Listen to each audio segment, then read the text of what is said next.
afternoon, everyone.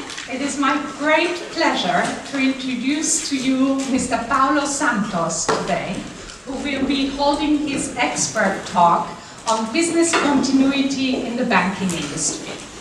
With over 15 years career in the finance industry and a wealth of experience in traveling, living and working abroad, this is promising to be a great talk today. Please enjoy. The floor is yours. Thank you very much. Hello, good evening. My name is Paulo, and I developed my career helping companies to build their business. So I help the companies in hospitality, civil construction, fast-moving consumer goods, franchise, and bank. This was my biggest project. I'm going to talk about part of my project that was to build the business continuity management.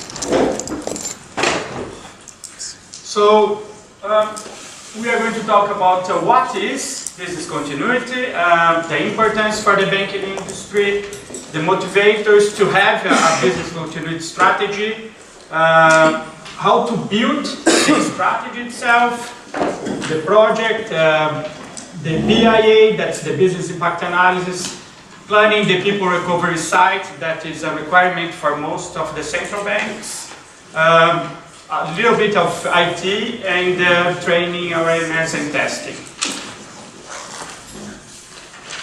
So business continuity, that's the definition by ISO, okay, from 2012. Is defined as a capability of the organization to continue delivery of process and services at acceptable, predefined levels. It's in bold, acceptable, predefined levels, because this is really important. I'm going to explain you why, and just to give you a glance, we cannot replicate what we have in a bank in another location because the cost would be too high. So we have to agree with all areas what are the most critical services that we have to deliver. Of course, the regulators will step into, and there is a big matrix to define it, but it's very important. We are going to deliver services at an acceptable, predefined level following the disruption incident. So below the umbrella of business continuity, there is the business continuity, that is the relocation itself, the disaster recovery, that is IT and continuity. Emergency response, that for me is one of the most important parts, because we are taking care of life here, so that if there is a major incident, and we have to take care of our people, that they are the most important assets of the company. And then crisis management, how we are going to deal with all the crises, with the press, with the regulators, and everything else. So three big concepts that we have to know. Resilience is more correlated to IT infrastructure that, let me put again, it's resilience, we are making system resilience. So we have to define what are the critical processes, and when we define the critical process, we are going to identify all the systems that are needed for those processes, and then we are going to build the resilience. The recovery is about how we are going to recover all our operations. And then the contingency is the last stage. It involves everything: crisis management, recovery, and resilience. So a little bit of history of business continuity. First, 5th century before Christ, Art of War. There is a quote for the book that you can see that contingency is the greatest of the virtues. So you have to be prepared if something goes wrong. That is the message. So First World War, Second World War, there were some scenario plannings, and mainly in the Second World War, in the war cabinets, that they were planning for some contingencies.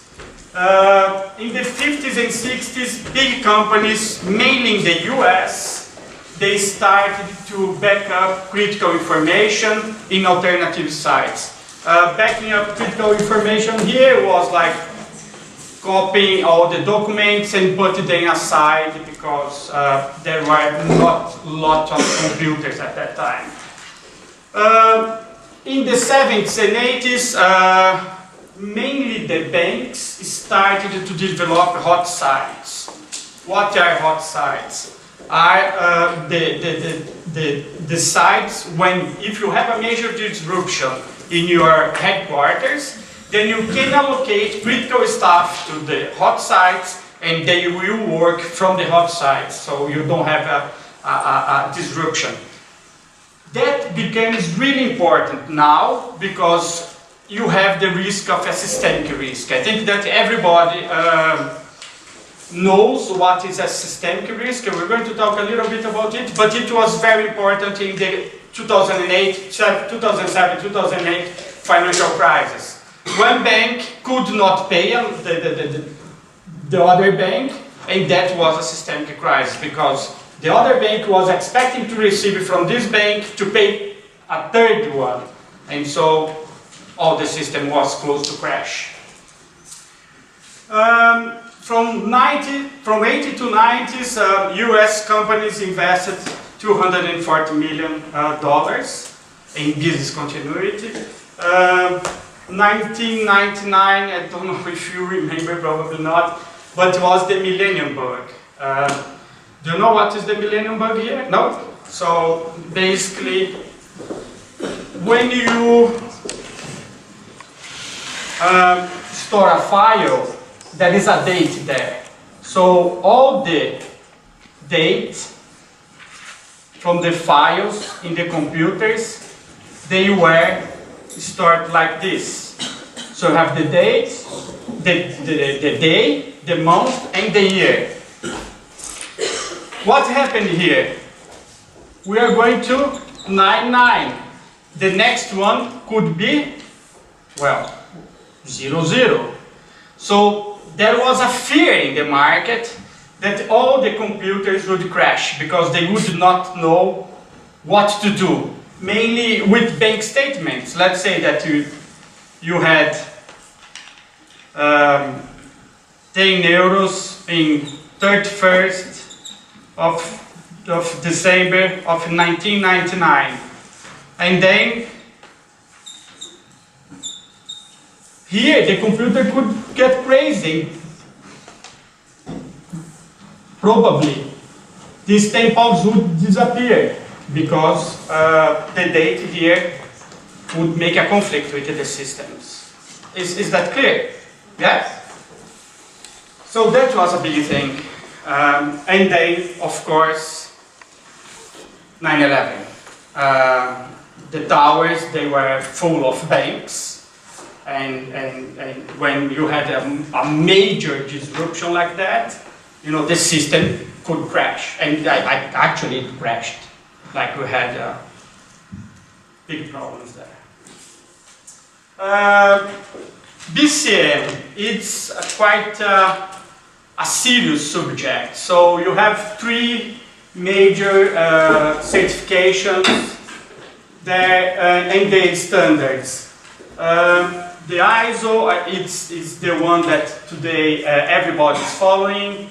And in Brazil, we had the Conselho Monetário Nacional that was based on the British standards, and these two, Norma Brasileira 15, they were as well based on the British standards. And the ISO is based on the British standard, so just a little bit of certification. So that is it's quite clear what is banking systemic risk. So this guy, for some reason, cannot pay this one, that will not have money enough to pay the other one, and so on, so on, so on. Okay. So the motivators, we spoke a little bit about it. So first thing is to protect people. Then we have to protect the assets. That is really correlated with protecting reputation. What is the biggest asset for a bank? It's its reputation. If you don't believe that the bank will be able to pay you the money that you have deposited or invested there, you are not going to put your money there. And without your money, the bank will fail. So reputation is the biggest asset for a bank.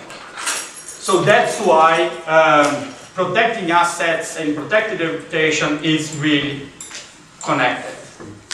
Then you have, nowadays, even more, the regulators. The regulators are really stepping into the business continuity strategy for the banks. They are enforcing you to test, they are enforcing, they want to see the documents, they want to see the tests, they really want to know what are you doing to protect everything.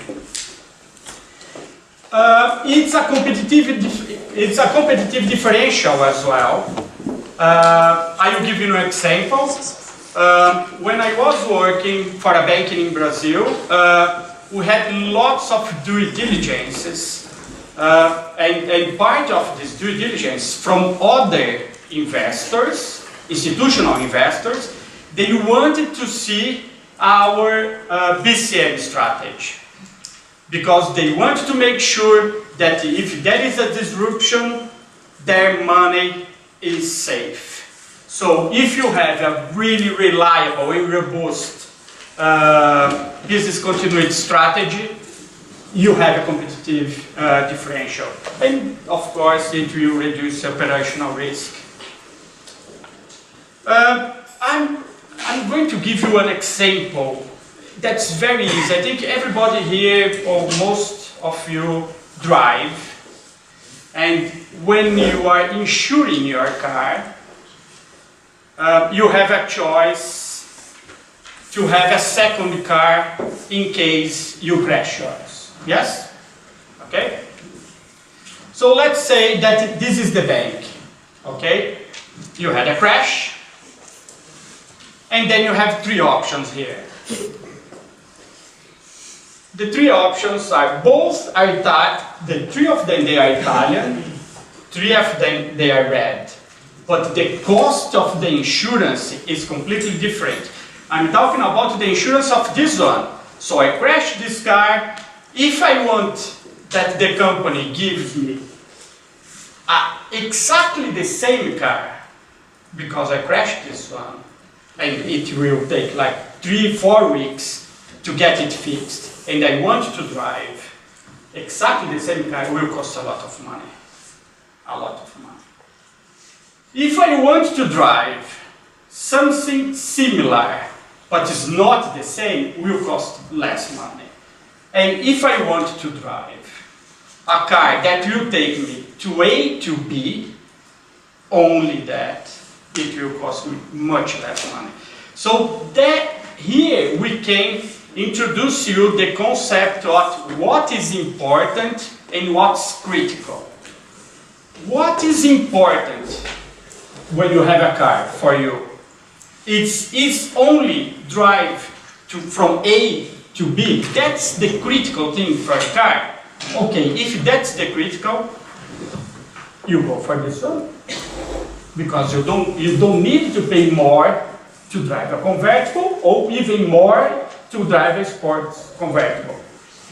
So if it's critical for you, go from A to B, and as well being a convertible, be aware you are going to pay more money for the insurance.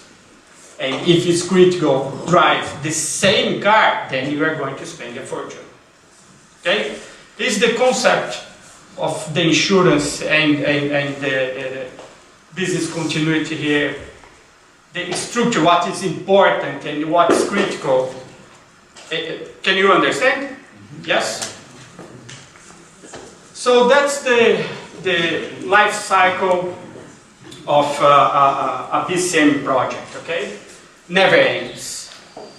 So you start with analysis, and then you design your plan, then you implement your plan, and then you do the validation, testing, etc., and then you start it again.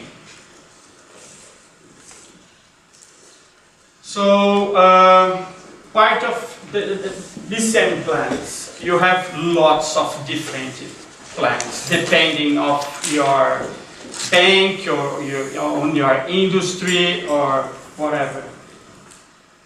So, in a bank industry, most of the plans, they are related to the emergency response plan. What is, you have a disruption, what you do exactly now with the emergency. So you have to get people out of the building, you have to put them in a safe place, etc., etc., etc. Then you have the operational, then you have the disaster recovery plan, crisis management, crisis communication. So you have to communicate really well with all the stakeholders, the press, the regulators, your employees, their families, etc., etc. Human impact plan, succession plan. For example, if you are working for a small bank and most of the shares of this bank, they belong to one family, and this family is led by an old person. You really have to think about, if the owner of the bank dies, what are you going to do? Because generally, people are giving the money to this guy, they're not going to give money to the bank, they trust in that person. And if you don't have a clear succession plan, you can fail in your business. Other threats. So let's go from here. You have hurricanes, you have tornadoes, storms, earthquakes, flooding. Then you have the human threats, cyber attacks, very, very trendy right now. Pandemic threats and riots. Strikes in Brazil, for example, a strike is really serious in the banking industry. If I'm not mistaken, in August, the unions, they stop all the banking operation. They try to stop because they prevent people to get into the banks. So the guys that work in business continuity there, they have to develop strategies to keep the operations going. So some of the strategies are you can fly people from a helicopter to the top of the building, they have helipads, and then these people can go down, critical people, not everybody, the critical ones, and run the business. Some banks, they ask employees to sleep overnight. They know that the strike is going to be tomorrow morning. They know that the union will close the doors of the bank 5 o'clock in the morning. So they can ask people to sleep there or to arrive, for example, 3 in the morning, rest until the operation starts. So that's something that is important. Then you have technical threats, data loss, internet loss, power outage. When I was working for this bank in Brazil, in a weekend, someone left the icing machine running. And the icing machine was in the 9th floor, the data center was in the 8th floor. So what happened? There was a problem with the icing machine, and there was a leaking in the data center. So on Monday morning, people they came to work, and there were no systems because the leaking in the data center invalidated all the servers, etc. So it's something really, it's nothing, it's not systemic, it's something that happened like once in 1 million times, but if you are not prepared, you can be punished by the regulators, you can be punished by all your stakeholders, and you can be punished by the market. So another really trade subject for the banking industry is the vendors. So lots of the big banks, American and European banks, they are hiring companies to run their operations, like all the settlements. They are done in India, they are done in Argentina, they are done elsewhere for a company that is not the bank.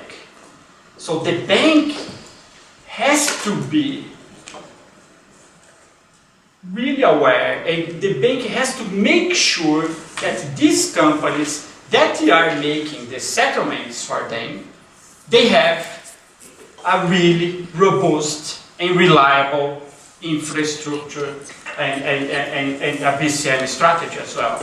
Because if they are not able to operate all the settlements, the bank will be punished. And this can, damage the reputation, etc., etc. And yeah, of course, another big threat is the new laws and regulations, MiFID II. Everybody's panicking in London because they have to implement a lot of changes, and they don't have time enough. There is not people enough that know about MiFID II, so it's going to be a mess. PCM project, okay? So, how will you define a project? First thing, you have to look at the regulators, because they are the ones that will punish you at the first. And then you have to look at the bank aspirations as well. How much we are going to spend here? What is our budget? So that is, then I think, but more important than that is to have the stakeholder engagement. I was chosen to run this project actually, in Brazil for UBS, because I could engage the stakeholders. I was one of the first 20 employees there. When we were implementing this strategy, we were about 500 people. So I knew everybody, and I could engage senior people, and I could engage the analysts to implement this. So that's the reason that I was chosen to run the project. And so the stakeholder engagement is really important, mainly the senior managers. If the senior managers, they don't care, if they think that they are wasting money running this, then the project won't be successful. I've seen some projects that some brokerage houses, they had a BCM site, but what they did is they got all the computers, the turrets, all the hardware that they didn't use anymore in their headquarters, and they installed all this hardware that some of them they were broken actually in a people recovery site. So if a regulator stepped in, they could show, oh, this is a beautiful recovery site, people recovery site. We have all the computers, we have turrets, we have everything. And the regulators, to be honest, in Brazil, they won't ask you to make calls. So, oh, they can ask you to make a call. You go to a turret that is working, you press a button, you make a call, but they won't test every single one. Same thing with the computers. So, if the senior managers, they don't care about it, the project won't fly, it won't work. And so engaging them, it's really important. Then you have to set up a team that really believes in the strategy, a team that agrees in the strategy, and they have to have the same profile, the profile of engaging people. Then you have the budget, and then what you can do is you can go to the market and ask about what are the business strategy for your competitors. And I did it in Brazil, and everybody was quite open to talk about it, and they can compare.